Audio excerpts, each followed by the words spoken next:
सद्गुरु को हमारी चिंता हमसे कहीं ज़्यादा होती है। कभी आप अगर बहुत परेशान हो, कोई रास्ता नज़र ना आ रहा हो, आप आंखें बंद करके विश्वास के साथ सद्गुरु को पुकारें। सच मानिए, थोड़ी ही देर में आपकी समस्या का समाधान आपको अवश्य मिल जाएगा।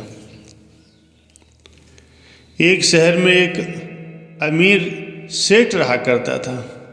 उसके पास बहुत पैसा था। वह बहुत सी फैक्ट्रियों का मालिक था। एक शाम अचानक उसे बहुत बेचैनी होने लगी। डॉक्टर को बुलाया गया, सारी जांचें करवाई गई, पर कुछ भी नहीं निकला। लेकिन उसकी बेचैनी बढ़ती गई। उसकी समझ में नहीं आ रहा था कि ये क्या हो रहा है। रात हुई, नींद की गोलियां भी खा ली, पर नींद न आने को और बेचैनी कम न होने का नाम नहीं ले रही थी। वो रात को उठकर 3 बजे घर के बगीचे में घूमने लगा। घूमते घूमते उसे ऐसा लगा कि बाहर थोड़ा सा सुकून है, तो वह बाहर सड़क पर पैदल निकल पड़ा। चलते चलते हजारों विचार मन में चल रहे थे। अब वो घर से बहुत दूर निकल आया था और थकान की वजह से वो एक चबूतरे पर बैठ गया। उसे थोड़ी शांति मिली तो वो आराम से बैठ गया। इतने में एक कुत्ता वहाँ आया और उसकी चप्पल उठाकर ले गया। सेठ ने देखा तो वह दूसरी चप्पल उठाकर उस कुत्ते के पीछे भागा। कुत्ता पास ही बनी एक झुग्गी झोपड़ी में घुस गया, तो सेठ भी उसके पीछे पीछे घुस गया। सेठ को करीब आता देखकर कुत्ते ने चप्पल वहीं छोड़ दी और भाग गया। सेठ ने राहत की सांस ली और अपनी चप्पल पहनने लगा।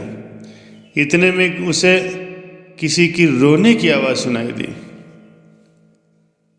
वो और करीब गया तो एक झोपड़ी से आवाज़ आ रही थी।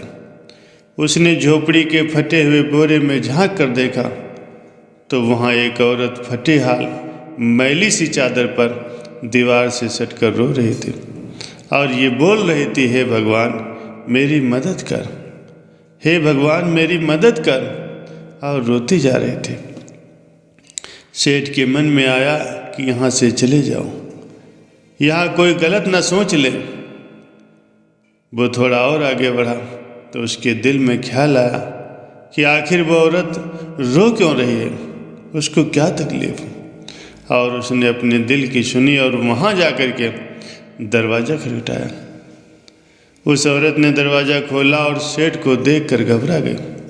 तो सेठ ने हाथ जोड़कर कहा, तुम घबराओ मत, मुझे बस इतना जानना है तुम रो क्यों रही हो। वह औरत की आंखों से आंसू टपकने लगे। उसने पास ही गुदड़ी में लिपटी उसकी 7-8 साल की बच्ची की ओर इशारा किया और रोते रोते कहने लगी, मेरी बच्ची बहुत बीमार है, उसके इलाज में बहुत खर्चा आएगा और मैं तो घरों में जा कर के झाड़ू पोछा करके जैसे तैसे अपना पेट पालती हूँ, मैं भला कैसे इलाज कराऊंगी इसका। सेठ ने कहा, तो किसी से मांग लो। इस पर औरत बोली, मैंने सबसे मांग कर देख लिया, खर्चा बहुत है, कोई भी देने को तैयार नहीं। तो सेठ ने कहा, तो ऐसे रात को रोने से क्या मिल जाएगा। तो औरत ने कहा, कल एक संत यहाँ से गुजर रहे थे तो मैंने उनको अपनी समस्या बताई। तो उन्होंने कहा, बेटा तुम सुबह 4 बजे उठकर अपने ईश्वर से मांगो, बोरी बिछा कर बैठ जाओ और रो रो कर गिड़गिड़ा कर उनसे मदद मांगो। वो सबकी सुनते हैं तो तुम्हारी भी सुनेंगे। मेरे पास इसके अलावा कोई चारा नहीं था, इसीलिए मैं उनसे मांग रही थी। और वो बहुत ज़ोर ज़ोर से रोने लगी। ये सब सुनकर सेठ जी का दिल पिघल गया। उसने तुरंत फ़ोन लगाकर एम्बुलेंस बुलाई और उस लड़की को एडमिट करवाया। डॉक्टर ने 1.5 लाख का खर्चा बताया। तो सेठ ने उसकी जवाबदारी अपने ऊपर ले ली और उसका इलाज कराया। और उस औरत को अपने यहाँ नौकरी देकर अपने बंगले में सर्वेंट क्वार्टर में जगह दे दी और उस लड़की की पढ़ाई का भी जिम्मा ले लिया। वो सेठ कर्म प्रधान तो था पर नास्तिक था। अब उसके मन में सैकड़ों सवाल चल रहे थे, क्योंकि उसकी बेचैनी तो उस वक्त ही ख़त्म हो गई थी जब उसने एम्बुलेंस को बुलाया था।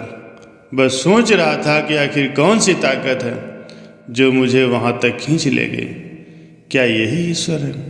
और यदि ये ईश्वर है तो सारा संसार आपस में धर्म और जात पात के लिए क्यों लड़ झगड़ रहा है? क्योंकि न मैंने उस औरत की जात पूछी और न ही ईश्वर ने जात पात देखी। बस ईश्वर ने तो उसका दर्द देखा और मुझे इतना घुमाया और फिर उस तक पहुंचा भी दिया। अब सेठ समझ चुका था कि कर्म के साथ साथ सेवा भी कितनी जरूरी है, क्योंकि इतना सुकून उसे जीवन में कभी नहीं मिला। मानव और प्राणी सेवा का धर्म ही असली इबादत या भक्ति है। यदि ईश्वर की कृपा या रहमत को पाना चाहते हो तो इंसानियत को अपनाओ और समय समय पर उन सब की मदद करो जो लाचार हैं, बेबस हैं, क्योंकि ईश्वर उन्हीं के आसपास रहता है। प्यारे सज्जनों, जब हम भजन सिमरन करेंगे तो मन में दया आएगी और जीव के अंदर से प्रभु की महक आने लगेगी। इसलिए मालिक का हर समय भजन सिमरन करना चाहिए, हर समय उनकी याद करनी चाहिए।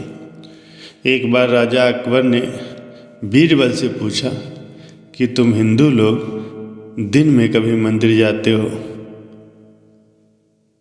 कभी पूजा पाठ करते हो, आखिर भगवान तुम्हें क्या देता है? बीरबल ने कहा, महाराज मुझे कुछ दिन का समय दीजिए। बीरबल एक बूढ़ी भिखारिन के पास जाकर बोला कि मैं तुम्हें पैसे भी दूंगा और रोज़ खाना भी खिलाऊंगा, पर तुम्हें मेरा एक काम करना होगा। बुढ़िया ने कहा, ठीक है जनाब, आप जैसा कहें। बीरबल ने कहा कि आज के बाद अगर कोई तुमसे पूछे कि तुम्हें क्या चाहिए तो उससे कहना कि मुझे अकबर चाहिए। अगर कोई पूछे किसने दिया तो कहना अकबर शहंशाह ने दिया। वो भिखारिन अकबर को बिल्कुल नहीं जानती थी, पर वो रोज़ रोज़ हर एक बात में अकबर का नाम लेने लगी। कोई पूछता उसे क्या चाहिए तो वो कहती अकबर। कोई पूछता कि तुझे किसने दिया तो वो कहती अकबर ने दिया, अकबर मेरे मालिक ने दिया। धीरे धीरे ये सारी बातें अकबर के कानों तक पहुंच गई। वो खुद भी उस भिखारिन के पास गया और पूछा, ये सब को तुझे किसने दिया? तो उसने जवाब दिया, मेरे शहंशाह अकबर ने मुझे सब कुछ दिया। और फिर पूछा कि तुझे और क्या चाहिए? तो बड़े अदब से भिखारिन ने कहा, अकबर का दीदार।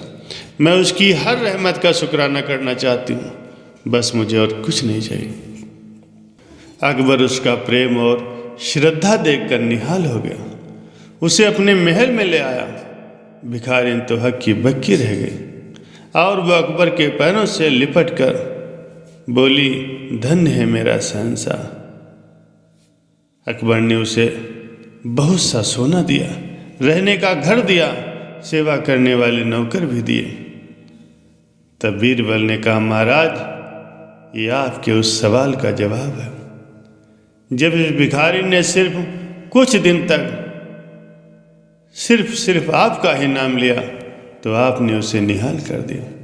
इसी तरह जब हम सिर्फ मालिक को ही याद करेंगे तो वो हमें अपनी दया, अपनी मेहर से निहाल कर देगा, माला माल कर देगा। हमें सारा दिन अपने कुल मालिक का ध्यान करना है, आठों पहर उसके नाम का सिमरन करना है। एक बार वो हमारे ध्यान में बस गया तो समझ लो हमारा काम फिर बन जाएगा।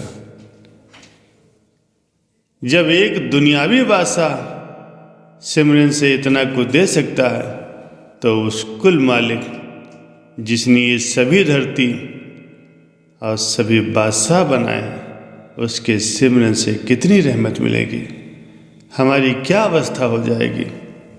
इसलिए हर वक्त दिन रात उस परमात्मा को याद करो, उसका शुक्राना करो, उसका सिमरन करो, जिससे उसकी कृपा हम पर उतरेगी, हमारा लोक और परलोक दोनों संवर जाएंगे।